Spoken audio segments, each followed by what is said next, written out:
welcome to our first lecture here in food service management on food service history. Some of our objectives today, we're going to look at our roots and our ancient origins of food service. We're going to look at evolution and culture, foundation of current operations, and then food trends during the last century. All right, so let's look at a little bit of history, okay? So restaurants as we know them today, that's where we go for special occasion celebrations. That's where we go to get food, grab lunch, dates, things like that. They're just a part of our day-to-day life. The food service industry reflects our culture and anchors our everyday life, okay? So different things that happen culturally as we go into this lecture are going to show us how they're reflected in food service. Now, as of today, people are spending more money than ever on food that is purchased or consumed outside of the home. And food service today also offers a huge range of settings, which means more career options than ever before for you guys. So in order for us to understand what trends we should be anticipating, we have to see where all this started, okay? So let's look at way back. Lots of history here, okay? So we look back around 25,000 BC, we see the appearance of the first oven. Okay, so we say, why is this significant? Well, this is the first time that we can take food that has been slaughtered or whatnot, and we have the ability to cook it, okay? We can make bread, we can make leavened bread, we can change the chemical makeup or the physical makeup of our food, okay? Then we see around 3500 BC, which is, quite a bit in the future. It was always thought of food as a commodity that could be prepared and then exchanged and sold, okay? So we see the oven made, but we're not thinking of selling food or making it as a good to barter with until around 3500 BC. Right, we do see there is some evidence that in ancient Pompeii and Rome, there were some restaurants, but as we know, Pompeii was destroyed with an earthquake. There was a big fall of the Roman Empire. I'm sorry, not Pompeii was destroyed with a volcano. So any advancements that were made probably eliminated during those incidents. So in order for us to understand the evolution is to understand the importance of the cultural influences on the food service industry.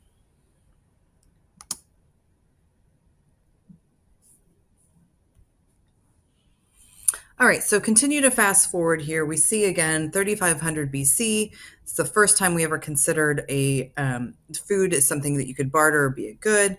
We get to medieval times, all right? So even in medieval times, people did not pay for if they stayed at someone's house for lodging, they didn't expect to pay for their own food while eating away from home. All right. Food and lodging were considered to be basically a package deal. So if you're away from your home, you're somewhere, you consider whatever you're paying for is going to cover the food that you're going to eat.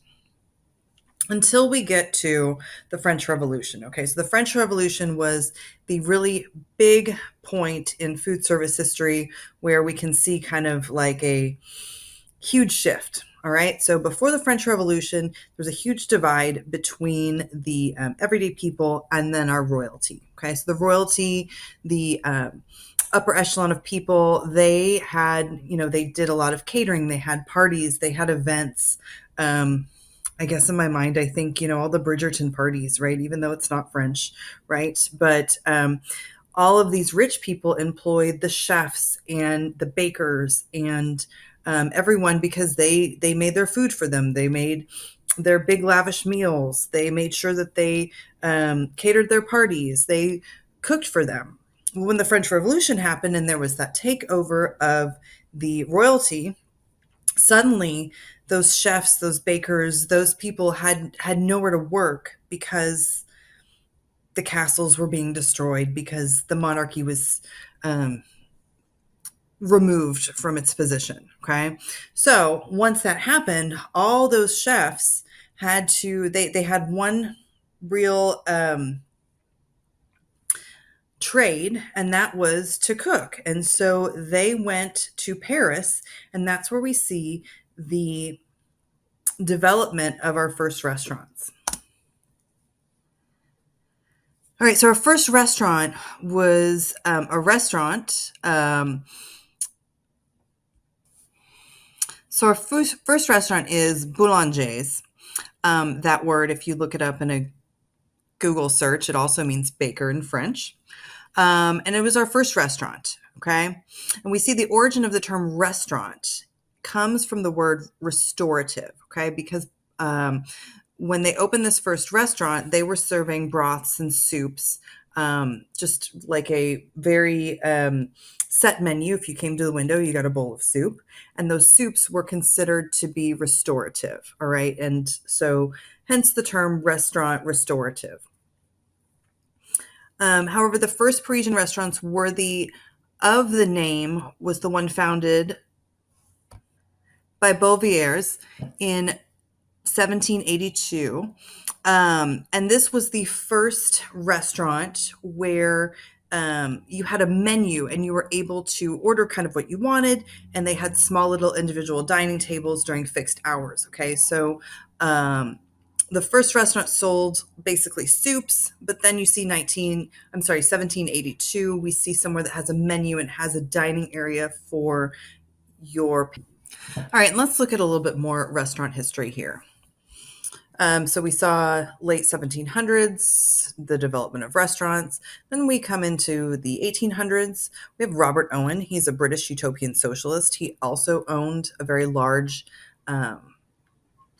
factory in a town, and he originated the first on-site eatery for employees in Scotland. Okay, so here we have someone, and as a utopian socialist, he really believed in fairness and spreading the wealth among his community, but he saw that on-site eatery as a benefit to people that work there.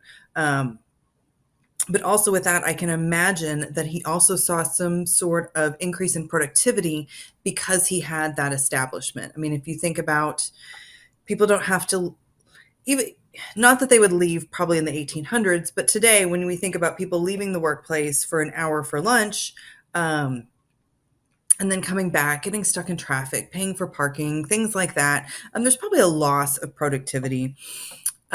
Whereas if they can just go down to an employee cafeteria there, that where the food is provided for them, they never forget their lunch. They're never in a situation where they're paycheck to paycheck and maybe they can't afford lunch, so they're going to skip it that day. It's always provided for them, so they're more productive when they're well fed. They are more productive when they don't have to leave, and they feel more taken care of. So we do see there's a large building downtown Houston where there is like almost an employee cafeteria for the entire building, where all lunches, even though they're not free, are like $5. And so it's a great value to people that live that work there, and they can just walk downstairs, they can grab something to eat, get back to work, or socialize with their coworkers. Then we move into 1834 here across here in America.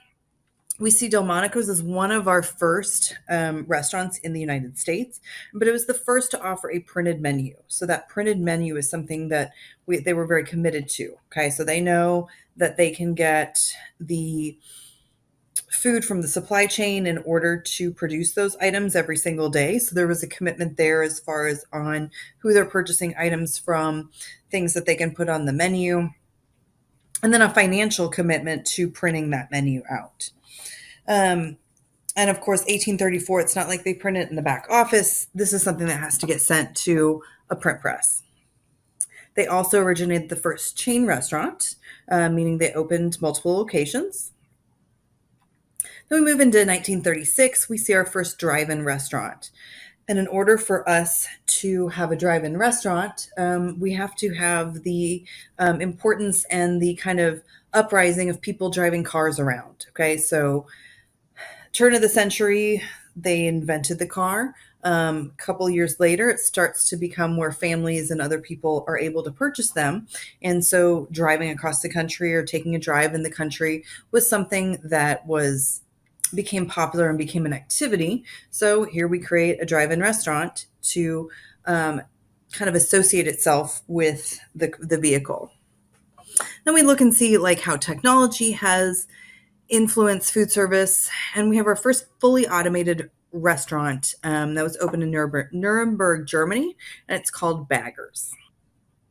All right, so what part does history take in food service trends? So we already saw that the French Revolution created the first, gave us an opportunity to create the first restaurants. We see how the car has allowed us to have drive-on restaurants, and I mean, you wouldn't have a drive-through window if you didn't have drive-in, if you didn't have cars. And then technology is kind of, we've seen some advancements there, and now we use our apps to order food. And how does that work? And there's less guest interaction.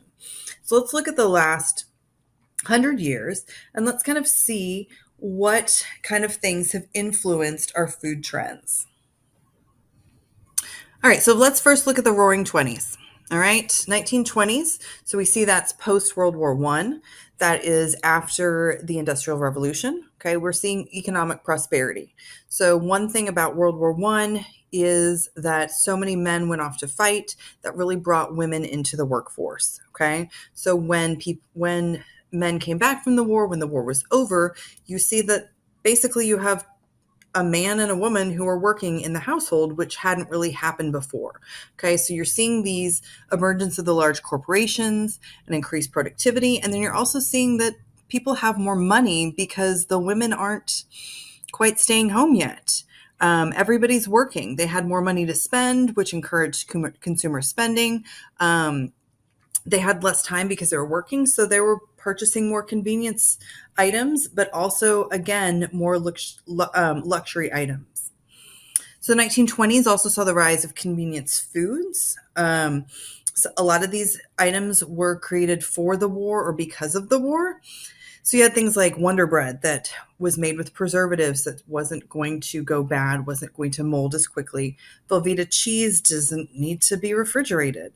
And then you had baby food, Gerber baby food, because maybe those mothers were working and needed some help in feeding their kids. You see advancements in preservation. All right. So again, with the Wonder Bread, you've got preservations, you've got more canned foods, more frozen foods. And this really influenced the way that people cooked and consumed meals during the Jazz Age. Okay. It was also a prohibition era. So the prohibition of alcohol led to the culture of like speakeasies, homemade liquors, moonshines, things like that. Not always the best thing to drink. But if you had an event at your home, they were definitely a part of social gatherings and dinner parties. So we see overall in the 1920s, it marked a shift from purely functional eating to more indulgent and socially influenced food cultures. Okay, so when I think about, you think about Leonardo DiCaprio, who was toasting, in Gatsby, and that's kind of the Roaring Twenties. Okay, champagne, things like that really influenced the way that we were eating.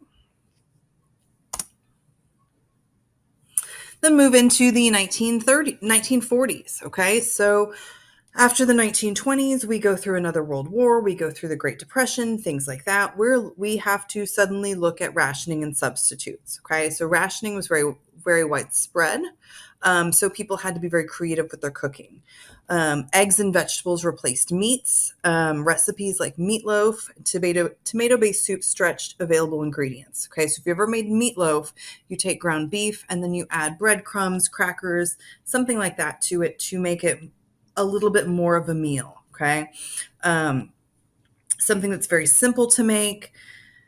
And again, you're taking ground beef, and it's ground beef that might not be the best quality, and you're able to make it palatable. You also have Spam, a canned meat, became a staple due to its long shelf life. And then Victory Gardens encouraged homegrown vegetables, and these were cost effective and nutritious. Right. So Victory Garden is something that during wartime was encouraged among people that were kind of on the homestand.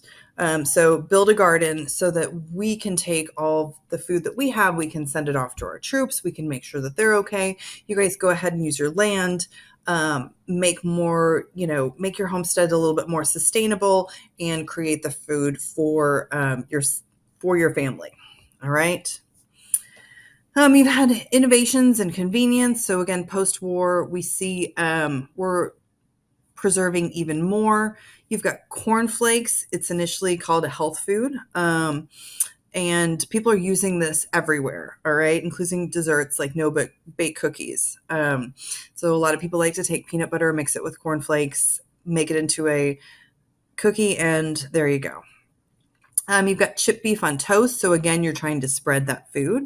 If you've never had it, you're going to take a little tiny bit of chipped beef and you're going to put it in a cream sauce. You're going to put it on top of toast. Okay. That was a comfort food that I would say for my generation, I saw that passed down from my grandparents that grew up in the 40s. But again, it took a very little protein and it made it into a meal. Then again, changing diet. So again, those victory gardens played a large role because we did have limited meat, fat, sugars, things that had to be processed. And the victory garden allowed for us to have more fruits and vegetables to consume. All right, moving on to the 1950s.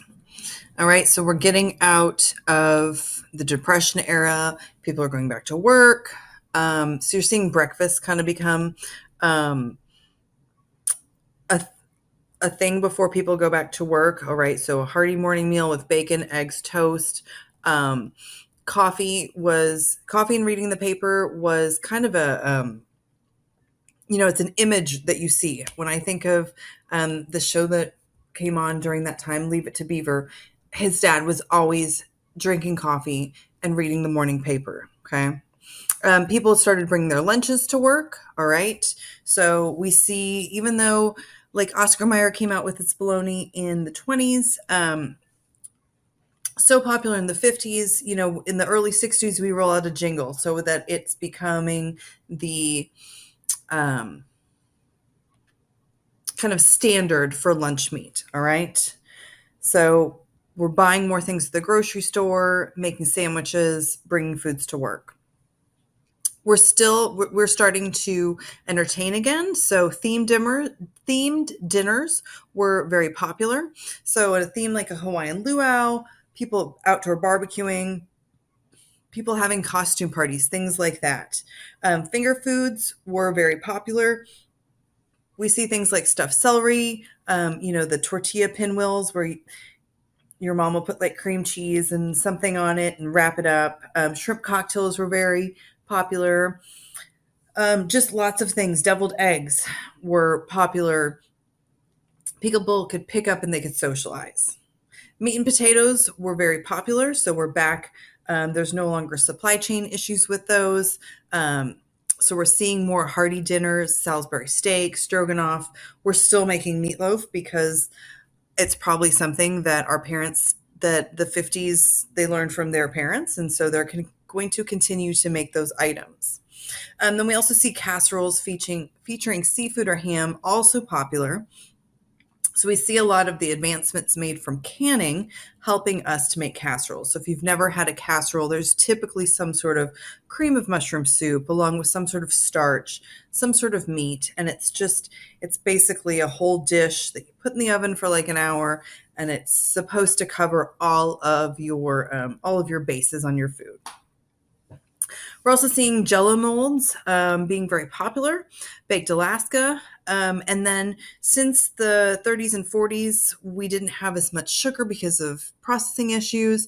We're suddenly seeing more cookies, baked goods, things like that to satisfy sweet tooth. Then on to the 1960s. Our Tunnel of Fudge cake came out. All right. So there was a bake-off in the 1960s, and there was the Rita Helfrich, she was the one who won. She helped popularize the bunt pan. So if you've ever seen the pan that has the hole in the center, the bunt pan was the pan that you would use if you were going to make a cake or anything like that. We also see Swedish meatballs.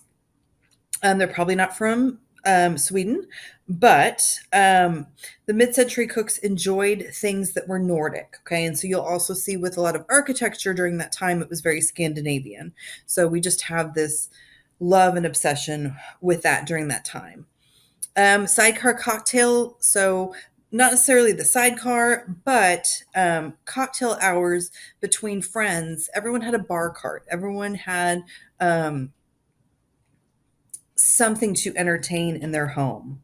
We see the wedge salad with blue cheese dressing, right? So iceberg lettuce is suddenly, because of our advancements in refrigeration and after World War II, we brought in the interstate system. So you've got more refrigeration, you have more ability to transport these items. So there was this wedge salad suddenly became a staple in restaurants and homes. And then our beef Wellington, very popular, still popular today, is it's a beef fillet. It's wrapped in puff pastry. It's made with a mushroom sauce, but it's very impressive. And it's something that, again, was very popular during the 1960s. So, a little bit on salads. Salads started gaining popularity in the United States towards the end of the 19th century. All right. But it's not kind of the salads that we think of them. They are more jello salads, gelatin. If I think back, both of my grandmothers had a specific jello salad recipe that they would make, and they all had marshmallows in them. So not the lettuce vegetable salad that we kind of think of, right? But back in the 1960s, there was something called the Back to Land movement. What the Back to Land movement was, this was when people started not fleeing, but leaving the cities, moving back out to the country and back to where they were starting to utilize the land to grow their food, raise their crops, feed their family. So that's when we started making a shift towards healthier alternatives because we had more of those ingredients, okay? Like the Caesar salad, Cobb salad, chef salad, things like that. Then in the 1970s, we see cheese balls. Okay, so we have our charcuterie boards. They had cheese balls. All right, so finger foods still very popular. People are entertaining, very simple to make, good for sharing. We have stuffed artichoke hearts. All right, so artichokes are grown.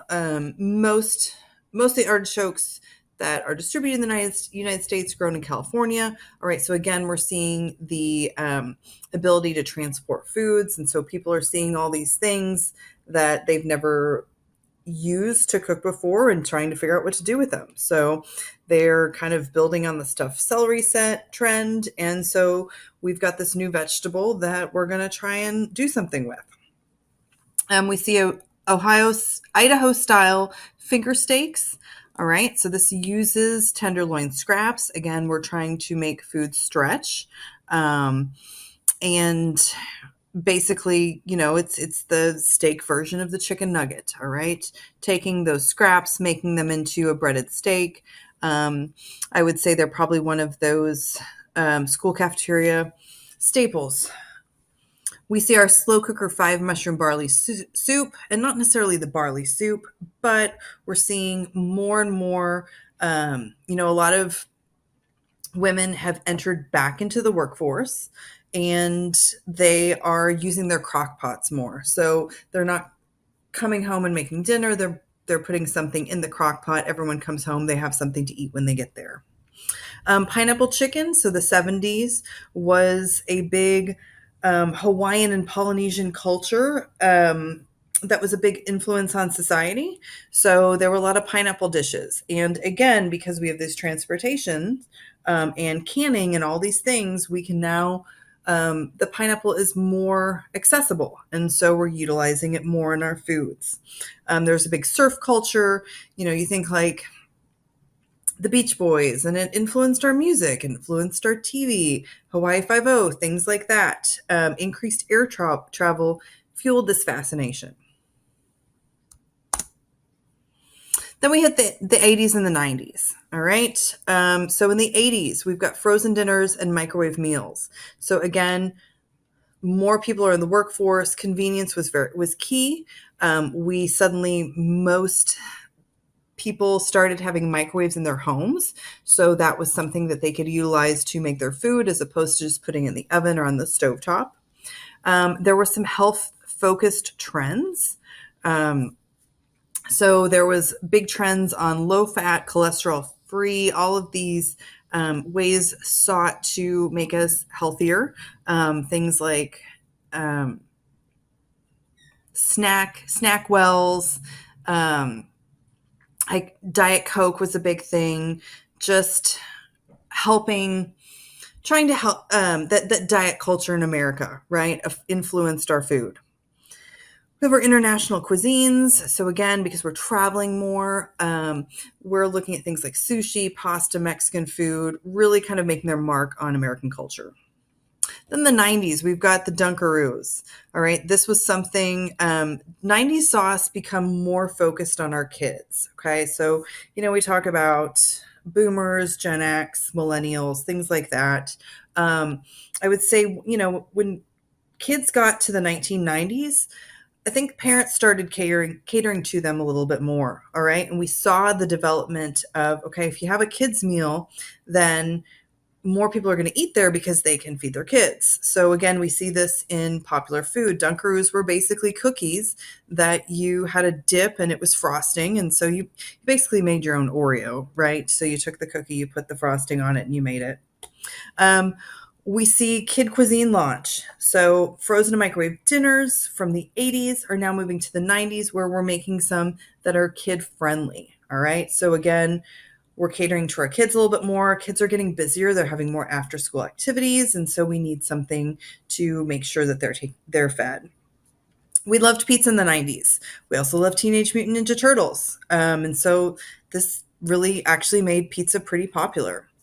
There was a dislike for broccoli for a while. One of the presidents didn't like broccoli. So there was, a big stink about it. And they made a cream of broccoli soup. And anyways. And then there's an Eating Well magazine coming off of the 80s with our diet culture. Suddenly we're trying to teach people how to cook better and make more healthy meals for themselves. And so this magazine kind of focused on healthy recipes and sustainability. All right, so what about the 2000s? When I think about the 2000s, the last 20 years, there are 3 specific incidences that have kind of shaped the way that we eat. So first is 9/11. After 9/11, 2001, you see a lot of people who, in the restaurant industry, who would they had to stop spending as much money because there was a lot of uncertainty about how 9/11 was going to affect the economy. Right. You also see the 2007, the 2008, the global economic crisis, the big crash of the market. That definitely affected how we ate because suddenly people lost their jobs and couldn't spend as much on food. Then we see COVID, where it really helps us kind of transition into really focusing on takeout and less in-house dining, and kind of having to think outside the box and how we're going to sustain our restaurants or our food service. All right, so for this week's assignment, I want you to look into the future and think about 2025. What do you see as some of the newest trends, or what are trends now? And how do you think that the food service industry should evolve to cater to those, and kind of how are the last few years going to influence what we do in the next 5 years, basically? So thank you for watching, and we'll see you next week. Do you still dream about when we were young and the world was our